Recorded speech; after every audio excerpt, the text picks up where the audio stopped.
Salut les makers, j'espère que vous allez bien. Aujourd'hui je suis content de enfin ressortir une vidéo. Ça fait un petit moment que je n'ai pas posté de vidéo effectivement.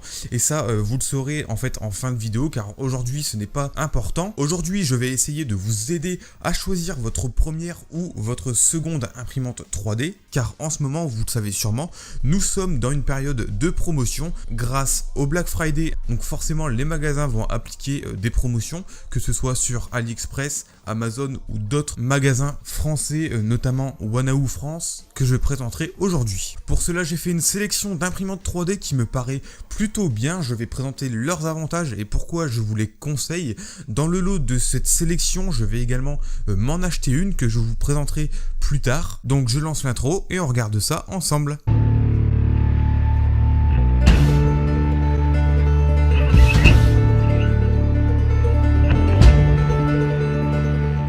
On se retrouve donc naturellement sur internet avec plusieurs onglets d'ouvert avec chaque imprimante 3D que je vais vous présenter et que je vais vous conseiller justement. Tout de suite, vous pouvez remarquer qu'il y a beaucoup d'onglets AliExpress d'ouvert, ce qui est normal puisque ils ont l'avantage sur les prix. Néanmoins, si vous voulez privilégier des shops français, je vais vous mettre en description tous les liens de chaque imprimante que j'ai présenté vers un shop français si je trouve un shop qui propose la machine en question.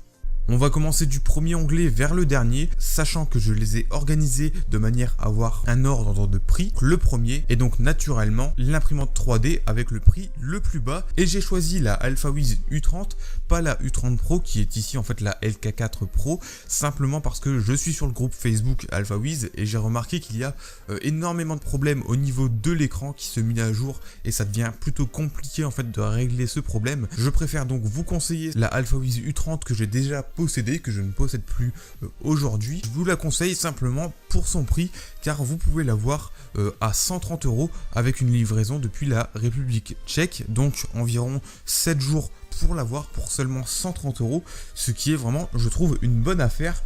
De plus, au niveau de ses avantages, c'est qu'elle a un écran tactile couleur qui est vraiment bien fait, qui est intuitif.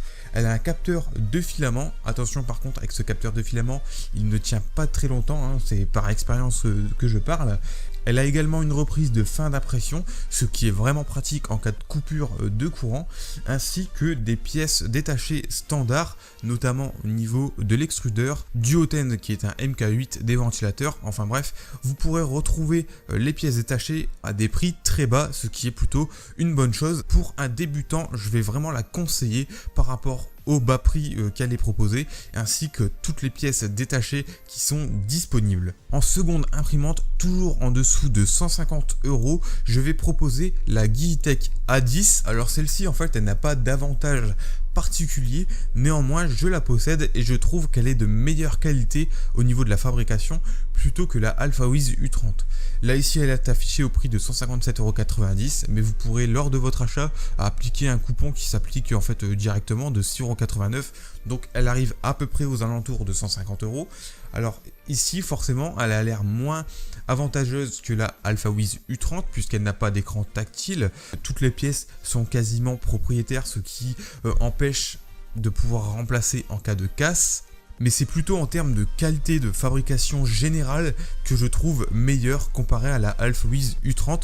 Je tenais quand même à vous la mettre puisque c'est une imprimante que je possède et que j'apprécie tout de même, que j'apprécie même plus que la Alphawiz U30.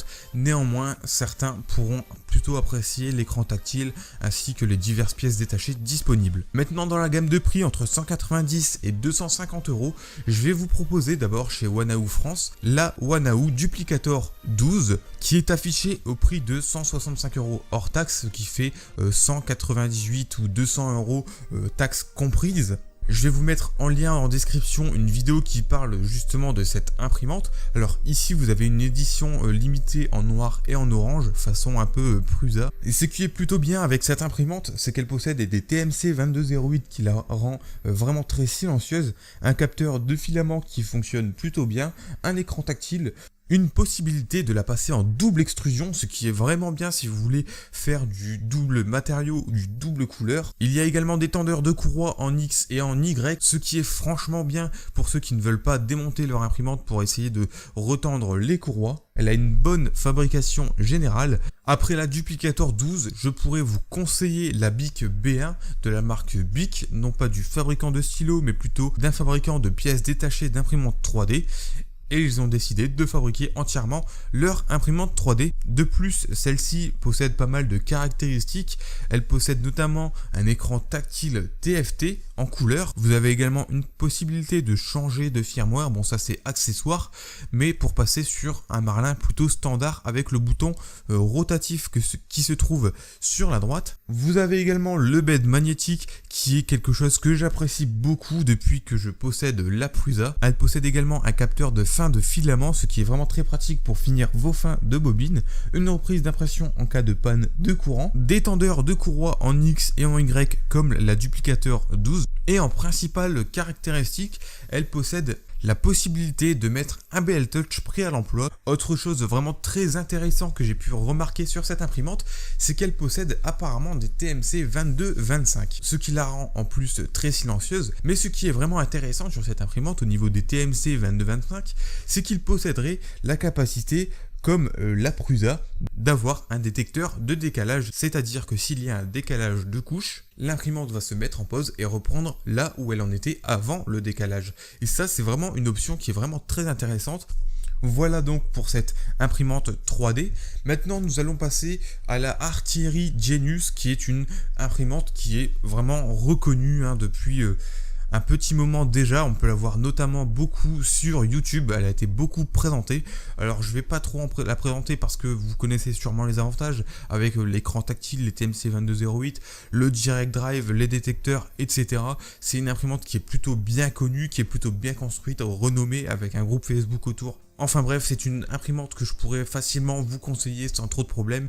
De plus, en ce moment, vous pouvez la trouver à environ 220 €, ce qui est vraiment intéressant pour ce genre d'imprimante. Et ensuite, on passe la barre des 300 à 400 €. Alors ici, je ne vais vous présenter que deux imprimantes 3D. Tout d'abord, la Artillery Sidewinder X1, qui est une imprimante qui est vraiment reconnue, un peu comme la Genius. C'est la première d'ailleurs qui est sortie, et elle est vraiment reconnue de par une communauté qui est quand même assez large. Elle possède toutes les caractéristiques que possède la Genius, notamment l'écran tactile, les TMC 2208, les capteurs, le Direct Drive, le plateau sur le 220. Enfin bref, une imprimante 3D qui est vraiment reconnue, que je n'ai pas besoin de présenter puisque vous la connaissez certainement. Et si vous ne la connaissez pas, je vous mets les liens en description de la vidéo pour que vous alliez voir directement les vidéos proposées sur cette machine.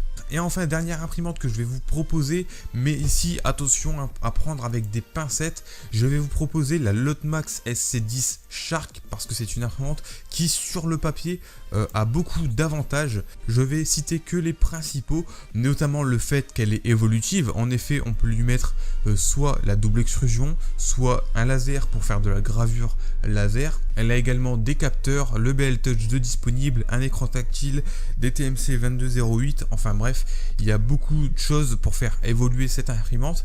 Donc j'en ai entendu du bien sur certaines vidéos, j'en ai entendu du mal sur d'autres vidéos. Donc c'est pour ça que je vous dis que c'est à prendre avec des pincettes. Faites attention si vous comptez l'acheter, regardez bien toutes les vidéos qui pourraient en parler pour vous faire votre propre avis et voir si vous voulez l'acheter ou non. On touche maintenant à la fin de la vidéo. Alors je n'ai pas parlé des imprimantes résine car je ne m'y connais pas, mais si je devais en conseiller une seule, ce serait celle que je possède, ce serait la Anycubic Photon 0, qui possède, c'est vrai, un petit plateau, mais aujourd'hui je vous la conseillerais quand même, simplement parce que si vous débutez en impression résine, vous pouvez trouver cette imprimante 3D à 85 € seulement.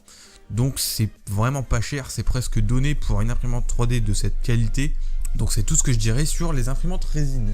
Maintenant, pour ceux qui l'auront remarqué, c'est vrai que ça fait un moment que je n'ai pas posté de vidéos et j'aurais pu, j'ai des vidéos qui sont déjà terminées que je pourrais poster actuellement, mais je n'ai pas envie de les poster tout simplement parce que je trouve que la qualité des vidéos ne me plaît plus. La qualité de mes vidéos ont baissé un petit peu, notamment parce que au niveau du son, mon micro, je l'ai fait tomber une fois, il s'est fortement abîmé. De plus, on est passé en hiver, ce qui fait que j'ai beaucoup moins de luminosité et je dépends beaucoup de la luminosité du jour pour faire mes vidéos et mes lumières ne suffisent pas à améliorer la qualité de mes vidéos, donc c'est pour ça simplement que j'ai pas voulu poster de vidéos. Je ne préfère pas en poster si c'est pour en poster des vidéos qui seront de mauvaise qualité ou qui ne me plaisent pas. C'est pour cette raison que je n'ai pas posté depuis un petit moment, mais ne vous inquiétez pas, je vais racheter du matériel. Donc on se retrouve très bientôt, j'ai notamment plusieurs projets en cours, beaucoup de choses à vous présenter.